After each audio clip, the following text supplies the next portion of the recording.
નમસ્કાર, જય માતાજી. સ્વાગત છે મિત્રો આપ સૌનું. મિત્રો, દર વર્ષે ભાદ્રપદ મહિનાની શુક્લ પક્ષની પૂર્ણિમાની તિથિથી લઈને અશ્વિન મહિનાની કૃષ્ણ પક્ષની અમાવાસ્યા સુધી પિતૃપક્ષ ઉજવવામાં આવે છે. આ વર્ષે પિતૃપક્ષ 17 સપ્ટેમ્બર મંગળવારથી શરૂ થઈ રહ્યો છે અને પિતૃપક્ષ 2 ઓક્ટોબરે લઈને પિતૃપક્ષ 16મા દિવસે સમાપ્ત થશે. મિત્રો, આ સમય દરમિયાન તમારે આ ખાસ ઉપાય અવશ્ય કરવા જોઈએ. મિત્રો, જે વ્યક્તિ ઈચ્છે છે કે તેના પૂર્વજો તેને સુખ સમૃદ્ધિ આપે તો પિતૃઓના શ્રાદ્ધ દરમિયાન આ ઉપાય કરે છે અને તર્પણ કરે છે. તે ભગવાન વિષ્ણુ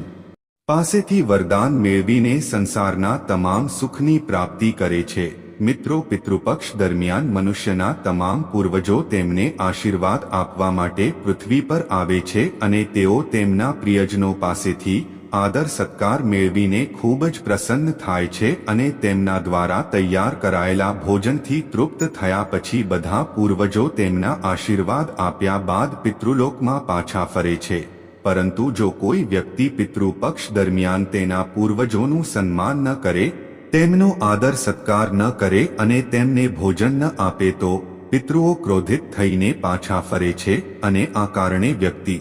પિતૃદોષનો ભોગ બને છે. મિત્રો, તે વ્યક્તિને પિતૃદોષ તો લાગે છે પણ તેની સાથે જ તેને તેના જીવનમાં ભયંકર દુઃખોનો સામનો કરવો પડે છે. મિત્રો, ગરુડ પુરાણ અનુસાર પિતૃઓને પ્રસાદ ચડાવવો અને તીર્થ સ્થાન પર શ્રાદ્ધ કરવું ખૂબ જ વિશેષ છે. એવું માનવામાં આવે છે કે ગયા બદ્રીનાથ અથવા પ્રયાગમાં શ્રાદ્ધ કરવાથી પિતૃઓ મોક્ષની પ્રાપ્તિ થાય છે. મિત્રો, જો તમે કોઈ પવિત્ર સ્થળ પર જઈને પિતૃ તર્પણ નથી કરી શકતા તો તમે તમારા ઘરના જ કોઈ પણ પવિત્ર સ્થાન પર પિતૃ શ્રાદ્ધ કરી શકો છો અથવા તો તમે કોઈ પણ પવિત્ર સ્થાન પર જઈને કરી શકો છો. પરંતુ ધ્યાનમાં રાખો કે પિતૃઓનું શ્રાદ્ધ ક્યારેય સાંજે કે રાત્રે ન કરવું જોઈએ. પિતૃઓનું શ્રાદ્ધ દિવસે જ કરવું જોઈએ, કેમ કે રાત્રે આહવાન કરવાથી નકારાત્મક શક્તિઓ ઘરમાં પ્રવેશ કરી શકે છે અથવા જે આપણા પિતૃઓ હોય છે તે પૂર્વજો ભૂત યોનિમાં હોય છે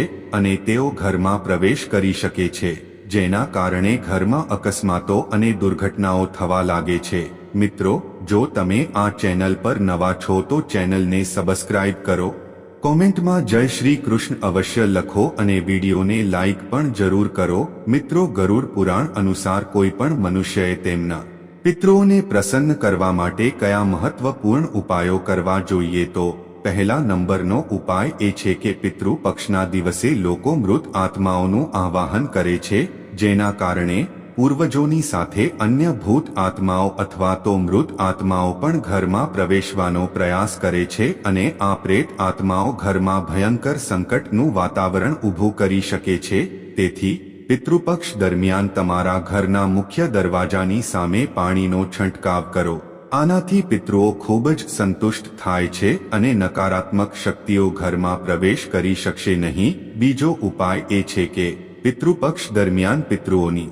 શાંતિ માટે ભોજન બનાવાય છે, પરંતુ કેટલાક લોકો આ ખોરાકને પિતૃના ફોટા સામે રાખે છે અને પૂર્વજો આ ખોરાકને સ્વીકારી શકતા નથી. તેથી તમે માતા ગાયને, કૂતરાને અથવા તેને કાગડાને ખવડાવો, જેથી કરીને તમારા પૂર્વજોને આ ભોજન મળી શકે. ત્રીજા નંબરનો ઉપાય એ છે કે પિતૃપક્ષ દરમિયાન પૂર્વજોને પ્રસન્ન કરવા માટે તેમના ફોટાની સામે શુદ્ધ ઘીનો દીવો પ્રગટાવો અને તમારી જે કોઈ પણ ભૂલ થઈ હોય તો તે ભૂલની ક્ષમા માંગો અને તેમનું આહ્વાન કરો. તમારા પિતૃ તમારી બધી જ ભૂલોને માફ કરીને તેઓ તમને આશીર્વાદ આપશે. ચોથા નંબરનો ઉપાય એ છે કે તમે કોઈ પણ કારણસર પિતૃપક્ષ દરમિયાન જો તમારા પિતૃઓને શ્રાદ્ધ નથી આપી શક્યા તો દક્ષિણ દિશામાં તમારા પિતૃઓ માટે દીવો પ્રગટાવો, માતા ગાયને રોટલી ખવડાવો અને તમે જ્યાં પણ હોવ ત્યાં દક્ષિણ તરફ મુખ કરીને તમારા પૂર્વજો પાસેથી ક્ષમા માગી લો.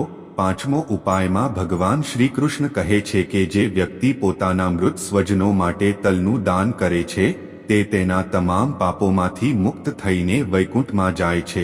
તેથી તમારા પૂર્વજોના આશીર્વાદ મેળવવા માટે તમારે પિતૃપક્ષમાં તલનું દાન અવશ્ય કરવું જોઈએ. છઠ્ઠો ઉપાય, મિત્રો, પિતૃપક્ષમાં ભૂલથી પણ લીમડાનું ઝાડ, બરગદનું ઝાડ કે પીપળાનું ઝાડ ન કાપવું જોઈએ. તેનાથી વ્યક્તિને પિતૃદોષ લાગી શકે છે તેમજ પિતૃ પક્ષમાં સાપને મારનાર વ્યક્તિને પણ પિતૃદોષનો સામનો કરવો પડે છે મિત્રો પિતૃ પક્ષમાં પિતૃદોષથી બચવા માટે એક પીપળાનું ઝાડ અવશ્ય લગાવવું જોઈએ તેનાથી તમામ દોષો દૂર થાય છે સાતમો ઉપાય મિત્રો પિતૃપક્ષને પ્રસન્ન કરવા માટે પિતૃપક્ષ દરમિયાન તુલસી માતાની તલથી મિશ્રિત જળ ચઢાવીને ભગવાન શ્રી હરિ વિષ્ણુને તમારા પિતૃઓની શાંતિ માટે પ્રાર્થના કરો અને ઓમ નમો ભગવતે વાસુદેવાય નમઃ મંત્રનો જાપ કરો આમ કરવાથી તમારા પૂર્વજોની આત્મા જ્યાં પણ હશે ત્યાં તેમની આત્માને શાંતિ મળશે આઠમો ઉપાય મિત્રો જો તમને તમારા પૂર્વજોની મૃત્યુની તારીખ ખબર નથી તો તમારે સર્વ પિતૃ અમાવસ્યાના દિવસે શ્રાદ્ધ કરવું જોઈએ તેમજ સર્વ પિતૃ અમાવસ્યાના દિવસે પીપળના ઝાડને કાળા તલ સફેદ ફૂલ અને ચંદન અર્પણ કરવાથી પિતૃદેવ તૃપ્ત થાય છે મિત્રો ચાલો હવે જાણીએ કે ગરુડ પુરાણ અનુસાર તમારે તમારા પૂર્વજો માટે કઈ વાનગીઓ બનાવવી જોઈએ કે ભોજન બનાવવું જોઈએ નંબર 1 દૂધ અને ખાંડની બનેલી ખીર મિત્રો સૌથી પહેલા જો તમે ઘણી વાનગીઓ બનાવી શકતા નથી અથવા તો તમારા સંજોગો યોગ્ય નથી જો હા તો પિતૃઓને સંતુષ્ટ કરવા માટે તમારે દૂધ અને ખાંડની ખીર બનાવવી જોઈએ તેમાં ડ્રાય ફ્રૂટ્સ નાખો અને પિતૃઓને આ વાનગી અર્પણ કરો તેઓ આ વાનગીઓથી પ્રસન્ન થઈને જ તમારા ઘરેથી પાછા ફરે છે નંબર 2 કોળાનું શાક મિત્રો કોળાના શાકની વાનગી પિતૃઓને અત્યંત પસંદ આવે છે તેથી તેમને ભોજનમાં આ વાનગી પણ અવશ્ય આપો નંબર 3 શુદ્ધ ઘીનો રોટલો અથવા રોટલી મિત્રો જો તમે શ્રાદ્ધનું ભોજન તૈયાર કરી રહ્યા હોવ તો પિતૃપક્ષના દિવસે પિતૃઓ માટે શુદ્ધ ઘીનો રોટલો અર્પણ કરો ચોખ્ખા ઘીમાંથી બનેલી રોટલી અવશ્ય બનાવો અને તમારા પૂર્વજોને યાદ કરીને કાગડા માટે એક રોટલી અને 2 નાની રોટલી બનાવીને ગાય અને કૂતરાને ખવડાવો આ સાથે તમારા પૂર્વજો જે પણ રૂપમાં પૃથ્વી પર હાજર હશે તે સંતુષ્ટ થશે અને તમને આશીર્વાદ આપશે નંબર 4 મગની દાળ અને સફેદ અડદની દાળ મિત્રો આ 2 દાળનો ખાસ ઉલ્લેખ ગરુડ પુરાણમાં કરવામાં આવ્યો છે તેથી પિતૃઓ માટે જો તમે આ વાનગી તેમની શ્રાદ્ધ તિથિ પર બનાવશો તો તમારા પૂર્વજો ખૂબ જ સંતુષ્ટ થશે આ ઉપરાંત ઘઉંમાંથી બનેલી આખી મીઠી ગોળની રોટલી અને કાળા ચણા અને ચણાના લોટથી બનેલી વસ્તુઓ ખવડાવવાથી પૂર્વજો પ્રસન્ન થાય છે તેમજ તેઓ પ્રસન્ન થઈ ભોજન ગ્રહણ કરે છે અને આશીર્વાદ પણ આપે છે મિત્રો હવે આપણે જાણીએ કે કેવી રીતે આપણે ભગવાન માટે ભોજન બનાવતી વખતે જાળવીએ છીએ તે જ રીતે આપણે આપણા પૂર્વજોને માટે ભોજન બનાવતા પહેલા અમુક ખાસ વાતોનું ધ્યાન રાખવું જોઈએ મિત્રો પિતૃઓને અર્પણ કરવા માટે તૈયાર કરેલ ભોજન બગાડવું જોઈએ નહીં કે તેને જૂઠું કરવું નહીં જ્યારે તમે પિતૃઓ માટે ભોજન બનાવવા જાવ છો ત્યારે ગંગા જળથી રસોડું સાફ કરવું જોઈએ અને જો ગંગાજળ ના હોય તો તમારે પહેલા સામાન્ય પાણીનો છંટકાવ કરવો જોઈએ અને પછી જ ભોજન બનાવવું જોઈએ તેમજ મિત્રો ભોજન બનાવતા પહેલા ઓમ પિતૃ દેવાય નમઃ મંત્રનો જાપ અવશ્ય કરવો મિત્રો હવે જાણીએ કે પિતૃઓને કયા પ્રકારનું ભોજન ન અર્પણ કરવું કે ન તો ચઢાવવું જોઈએ તો મિત્રો આપણા બધામાંથી ઘણા લોકો જો એવું માનતા હોવ કે તમારા પૂર્વજોને માંસાહારી ખોરાક પસંદ હતો તો તમારે પિતૃ શ્રાદ્ધ પર તેમને માંસાહારી ખોરાક તૈયાર કરીને ખવડાવવો જોઈએ પરંતુ મિત્રો આવું કરવું અશુભ અને અનિષ્ટ છે જ્યારે તમારા પૂર્વજો માંસાહારી ખોરાક ખાતા હતા ત્યારે તેઓ આ સંસારમાં હતા પરંતુ હવે તેઓ પિતૃલોકના સંસારમાં પ્રવેશ કરે છે ત્યારે તેમનો ખોરાક સાત્વિક બની જાય છે તેથી પિતૃપક્ષ દરમિયાન પિતૃઓ દ્વારા શ્રાદ્ધ ના ભોજનમાં ડુંગળી આદુ અને લસણ વગેરેનો ઉપયોગ ન કરવો જોઈએ તેમજ તામસિક ભોજન ના બનાવીને સાત્વિક ભોજન જ બનાવવું જોઈએ મિત્રો આપણે ક્યારે કોઈ વડીલનું અપમાન ન કરવું જોઈએ તેનાથી આપણા પૂર્વજો ગુસ્સે થાય છે અને આપણે તેમના આશીર્વાદથી વંચિત રહીએ છીએ તેમજ વડીલ વ્યક્તિના હાથથી દાન પુણ્ય કરાવવું જોઈએ આમ કરવાથી શ્રેષ્ઠ ફળની પ્રાપ્તિ થાય છે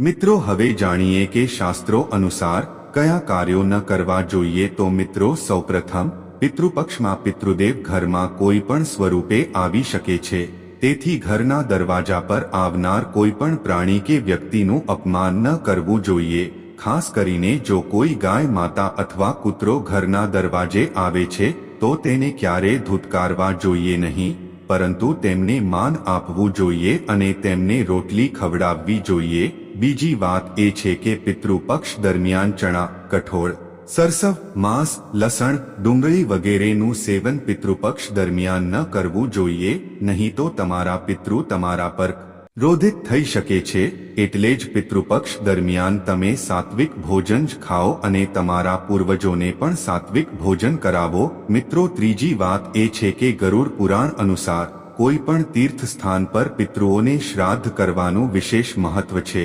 એવું માનવામાં આવે છે કે ગયા, બદ્રીનાથ અને પ્રયાગમાં શ્રાદ્ધ કરવાથી મોક્ષની પ્રાપ્તિ થાય છે. આ સિવાય પિતૃઓ માટે તમે કોઈ ચોક્કસ સ્થાન પર શ્રાદ્ધ કરો અથવા ઘરના કોઈ પણ પવિત્ર સ્થાન પર શ્રાદ્ધ કરી શકો છો. પરંતુ મિત્રો, યાદ રાખો કે પૂર્વજોનું શ્રાદ્ધ ક્યારેય સાંજે કે રાત્રે ન કરવું જોઈએ. આહવા અને પૂજા દિવસના સમયે જ કરવી જોઈએ, કેમ કે ઘરમાં નકારાત્મક શક્તિઓ પ્રવેશ કરી શકે છે અથવા ભૂત પ્રેતની યોનિમાં રહેલા પિતૃઓ ઘરમાં પ્રવેશ કરી શકે છે, જેના કારણે ઘરમાં દુર્ઘટના થવા લાગે છે. પિતૃપક્ષ દરમિયાન વ્યક્તિને વાળ અને નખ કાપવાની મનાઈ છે. આપણે આપણા પૂર્વજોનું અપમાન ન કરવું જોઈએ, નહીં તો આપણે તેમના આશીર્વાદથી વંચિત રહીએ છીએ. મિત્રો, જે વ્યક્તિ શ્રાદ્ધ કરે છે અથવા પિતૃઓની પૂજા કરે છે તેણે તે દિવસે ભૂલથી પણ વ્યસન ન કરવું જોઈએ, એટલે કે દારૂ વગેરે જેવા નશાથી દૂર રહીને પિતૃઓનું શ્રાદ્ધ કરવું જોઈએ. જો આપણે નશામાં પૂજા શ્રાદ્ધ કરીએ તો પિતૃઓ આપણાથી ક્રોધિત થઈ જાય છે અને આશીર્વાદ આપ્યા વિના જ પાછા ફરે છે. તો મિત્રો, આશા છે કે તમને વિડીયો પસંદ આવ્યો હશે. કૃપા કરીને કોમેન્ટમાં જય પિતૃદેવ અને જય શ્રી કૃષ્ણ લખો અને ચેનલને સબસ્ક્રાઇબ કરો.